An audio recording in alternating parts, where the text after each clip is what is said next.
Assalamualaikum warahmatullahi wabarakatuh. Alhamdulillah. Alhamdulillahi rabbil alamin. Wassalatu wassalamu ala asrafil anbiya'i wal mursalin wa ala alihi washabihi wa barik wa sallim ajma'in, amma ba'du. Perkenalkan, nama saya Suryanto. Saya akan mempresentasikan makalah sejarah dan perkembangan fikih.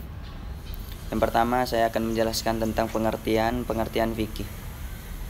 Pengertian menurut bahasa fikih berarti faham atau tahu tentang sesuatu. Menurut istilah, fikih berarti ilmu yang menerangkan tentang hukum syara yang berkenaan dengan amal perbuatan manusia yang diperoleh dari dalil-dalil tafsir. Orang yang mendalami fikih disebut dengan faqih. Jamaknya adalah fuqaha, yakni orang-orang yang mendalami fikih. Dalam kitab Durr al-Mukhtar disebutkan bahwa fikih mempunyai dua makna, yakni menurut ahli usul fiqh dan ahli fikih. Yang kedua, saya akan menjelaskan tentang sejarah perkembangan fikih. Pada zaman Rasulullah SAW, hukum-hukum diambil dari wahyu Al-Quran dan penjelasan oleh baginda Nabi Muhammad SAW. Segala masalah yang timbul dirujukkan kepada Nabi Muhammad SAW,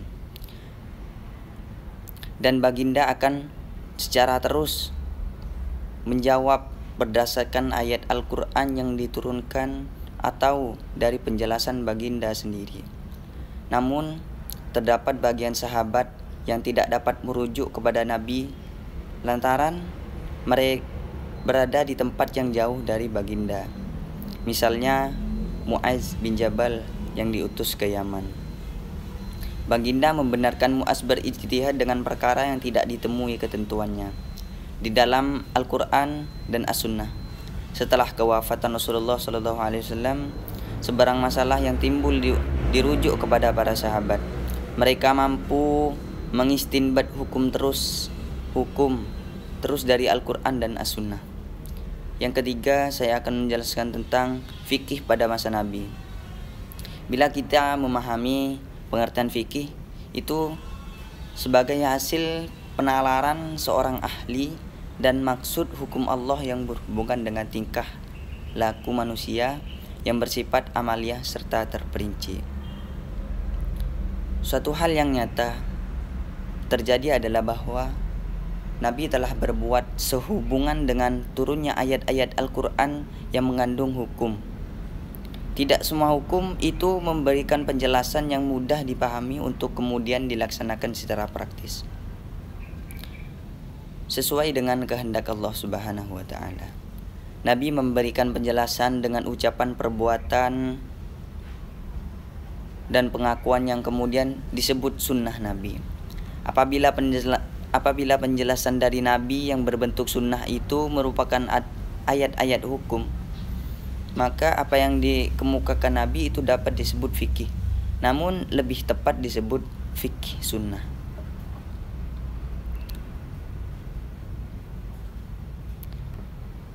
Di bawah ini akan ada beberapa contoh fikih Nabi dalam bidang hukum.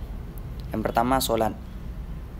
Salat yaitu perintah. Pengertian salat banyak sekali terdapat di Al-Quran, tetapi tidak menjelaskan bagaimana praktik salat tersebut.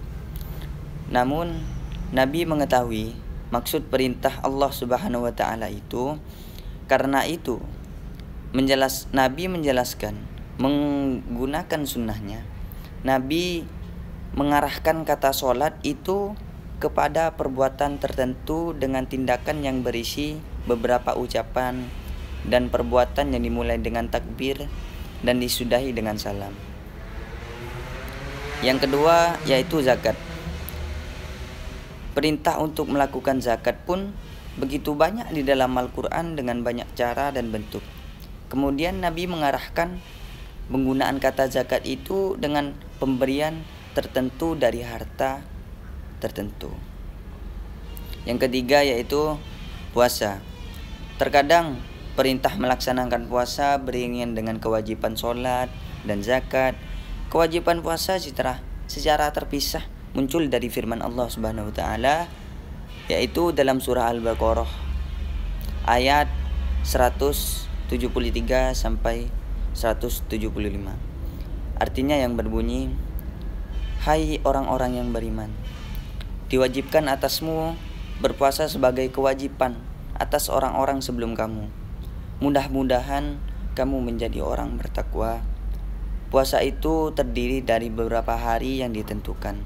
Siapa yang berada dalam keadaan sakit atau dalam perjalanan, boleh ia berbuka. Dan untuk itu, ia harus menggantikan di hari lain. Untuk orang udzur dan tidak mampu berpuasa, maka ia harus membayar fidyah dalam bentuk memberikan makan orang miskin. Siapa melakukan dengan sukarela adalah lebih baik atasannya. Dan kalau kamu mau berpuasa, lebih baik bagimu jika kamu mengetahuinya." Yang nomor 4 yaitu fikih pada masa sahabat. Yang selanjutnya, fikih pada masa sahabat. Dengan wafatnya Nabi Muhammad SAW, maka sempurnalah turunnya ayat-ayat Al-Quran dan sunnah Nabi. Juga dengan tersendirinya sudah terhenti. Keimanan umat yang sudah tinggi dan kepatuhan akan perintah agama menuntut mereka selalu menghubungkan tingkah lakunya sehari-hari dengan nilai agama. Karena itu, mereka memerlukan jawaban hukum untuk menghadapi setiap persoalan dalam kehidupannya. Ada 3 hal pokok yang berkembang waktu itu sehubungan dengan hukum Islam. Dengan hukum yaitu, pertama, begitu banyak muncul kejadian baru yang membutuhkan jawaban hukum secara lahiriah, tidak dapat ditemukan jawabannya dalam Al-Quran maupun masalah yang secara lahir telah diatur ketentuan hukumnya dalam Al-Quran maupun sunnah Nabi. Namun fikih pada masa Imam Mujtahid. Bila pada masa Nabi sumber fikih adalah Al-Quran, maka masa sahabat dikembangkan dengan dijadikannya petunjuk Nabi dan ijtihad Nabi sebagai sumber penetap fikih. Sesudah masa sahabat, penetapan fikih dengan menggunakan sunnah dan ijtihad ini sudah begitu berkembang dan meluas. Dalam kadar penerimaan, dua sumber itu terlihat kecenderungan mengarah dalam dua bentuk. Yang pertama, dalam menentukan hasil ijtihad, lebih banyak menggunakan hadis Nabi dibandingkan dengan menggunakan ijtihad. Karena aliran ini berkembang di wilayah Hijaz, dalam kurung Madinah dan Mekah. Mereka lebih banyak mengetahui tentang kehidupan Nabi dan dengan sendirinya mendengar dan mengetahui hadis-hadis beliau. Meskipun keduanya tetap dijadikan sumber, kelompok ini biasanya disebut al-ahli hadis. Yang kedua, dalam menetapkan fikih lebih banyak menggunakan sumber ra'yu atau ijtihad ketimbang hadis. Karena pengetahuan mereka tidak sebanyak orang di Hijaz mengenai kehidupan Nabi, tetapi kehidupan sosial mereka lebih maju dari Hijaz. Untuk mengatasi itu semua, mereka lakukan lebih banyak dan lebih sering menggunakan ijtihad dalam penerapan fikih. Yang selanjutnya, fikih dalam periode taklid. Akhirnya, dari masa gemilangnya ijtihad pada periode Imam Mujtahid ditandai dengan telah tersusunnya secara rapi dan sistematis kitab-kitab fikih sesuai dengan aliran pemikiran mazhab masing-masing. Dari satu sisi, pembukaan fikih ini ada dampak positifnya, yaitu kemudahan bagi umat Islam dalam beramal. Karena semua masalah agama telah dapat mereka temukan jawabannya dalam kitab tersebut. Dalam kitab fikih pun yang ditulis para mujtahid sebelumnya. Tetapi dari sisi lain, Terkadang dampak negatifnya yaitu berhentinya daya ijtihad, karena orang tidak merasa perlu lagi memikirkan tentang hukum, sebab semuanya sudah tersedia jawabannya. Kitab fikih yang dihasilkan para mujtahid terdahulu diteruskan dan dilanjutkan oleh pengikut madhab kepada generasi sesudahnya, tanpa ada maksud untuk memikirkan atau mengkaji kembali secara kritis dan kreatif, meskipun situasi dan kondisi umat yang menjalankan sudah sangat jauh berbeda dengan kondisi di saat fikih itu dirumuskan oleh imam mujtahid.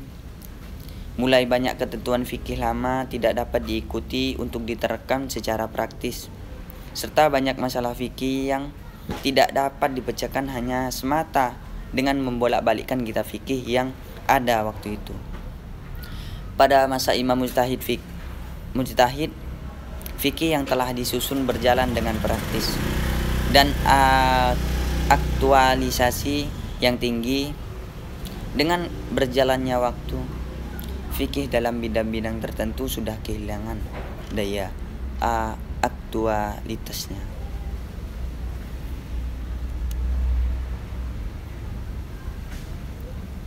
Sudah sekian dari saya. Mohon maaf jika ada kata-kata yang salah, itu datangnya dari saya. Wassalamualaikum warahmatullahi wabarakatuh.